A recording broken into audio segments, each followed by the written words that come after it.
E se, de repente, o céu virasse uma porta trancada? E se o silêncio da chuva fosse mais assustador do que um trovão?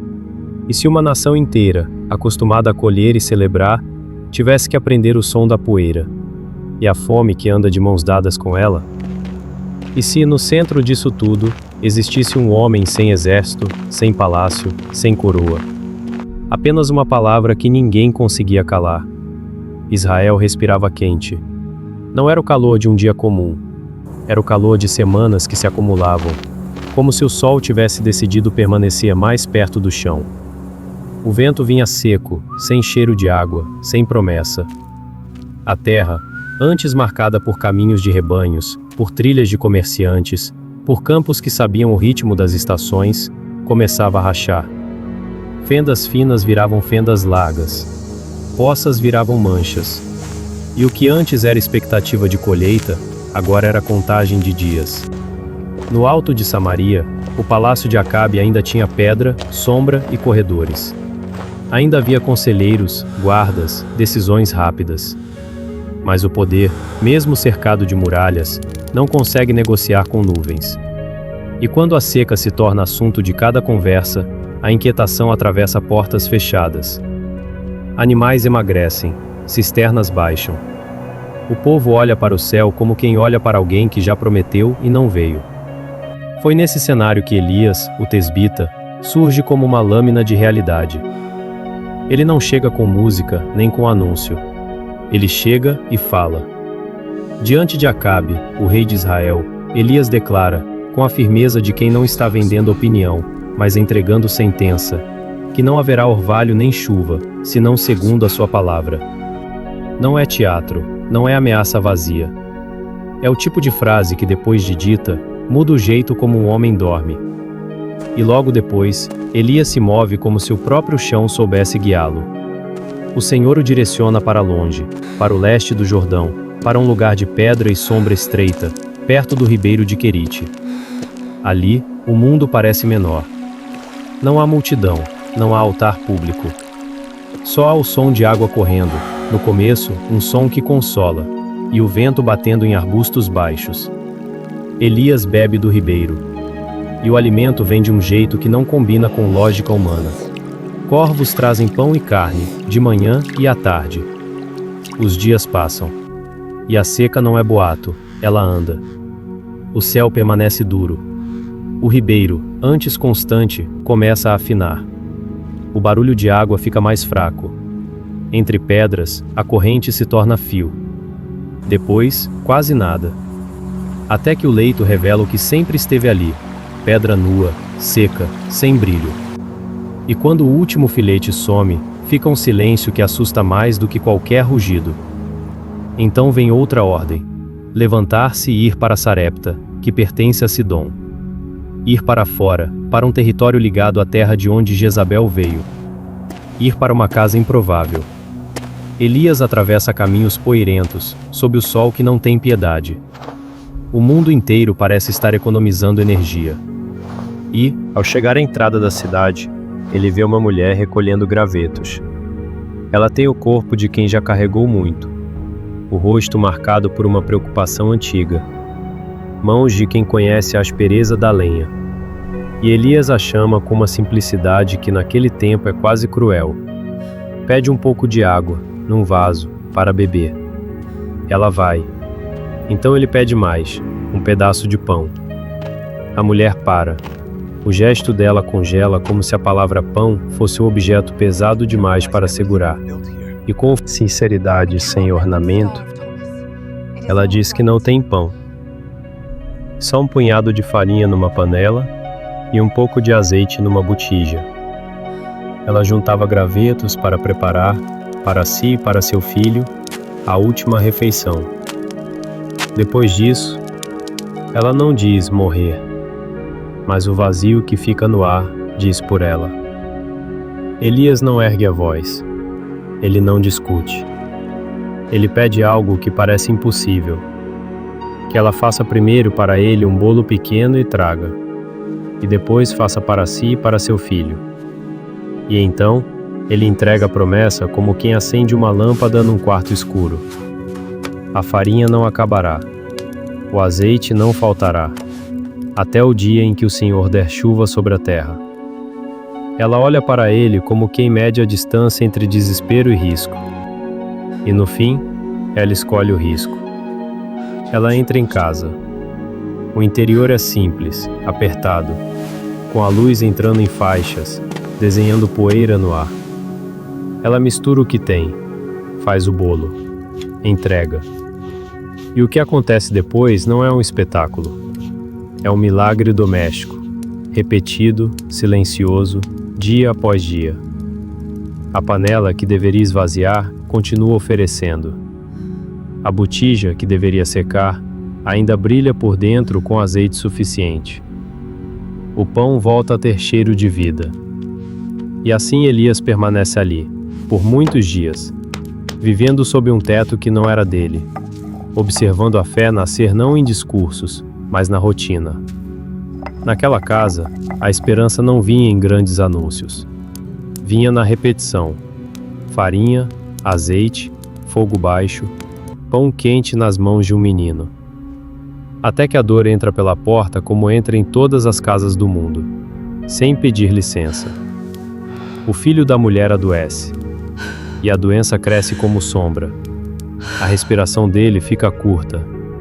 O corpo pequeno perde força. O olhar, antes vivo, fica distante. E então, chega o momento em que o ar parece parar. O menino não respira mais.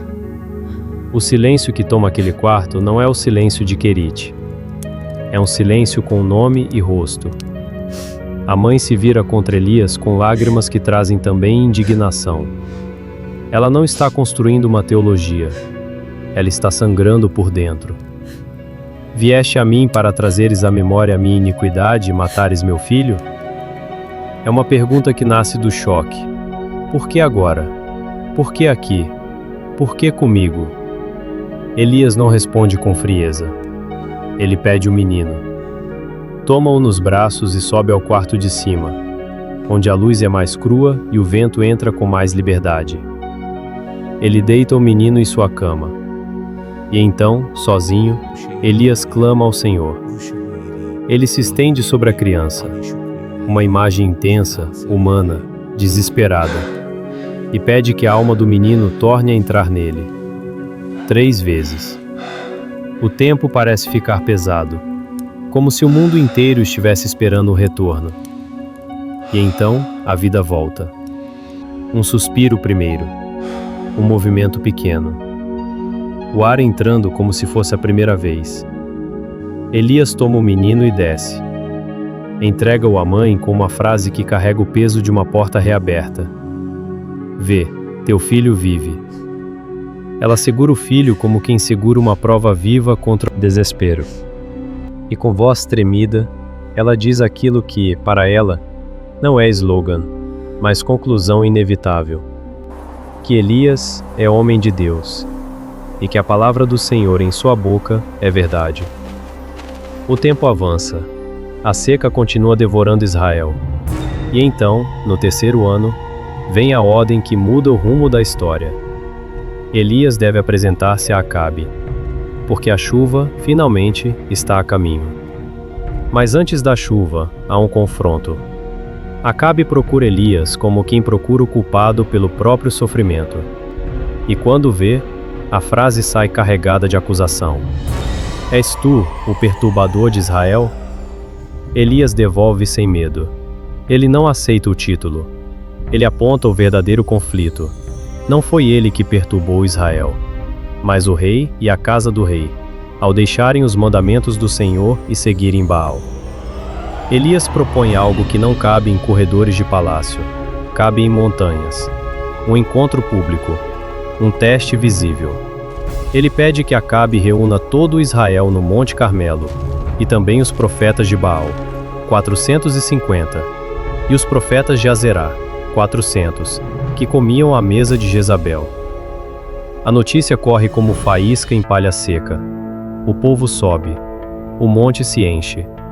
O vento do Carmelo carrega cheiro de sal vindo do mar, mas a terra ainda tem poeira. Rostos queimados de sol. Olhos fundos de falta de água.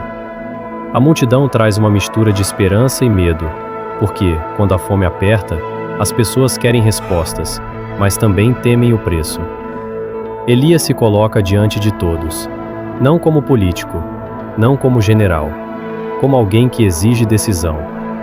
Ele olha a massa humana e pergunta: até quando cocheareis entre dois pensamentos? Se o Senhor é Deus, segui-o, e se Baal, segui-o. Ninguém responde. Porque silêncio é mais fácil do que escolha. Porque escolher divide. Porque escolher tem consequências.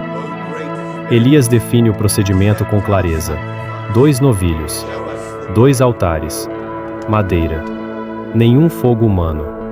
Os profetas de Baal invocariam o nome de seu Deus. Elias invocaria o nome do Senhor. E o Deus que respondesse com fogo, esse seria Deus. A proposta parece justa, até favorável aos profetas de Baal, que são muitos. Eles aceitam. O povo concorda com a cabeça, como quem diz: que seja assim. Os profetas de Baal preparam o novilho e o colocam sobre o altar. O sol sobe, o calor aumenta, e eles começam a clamar: ó Baal, responde-nos! Eles repetem, gritam, dançam ao redor do altar. Os pés batem na terra seca levantando poeira. O suor escorre, o ar treme. Mas nada. Nenhuma faísca, nenhum estalo, nenhuma mudança no vento. Só o som da própria insistência.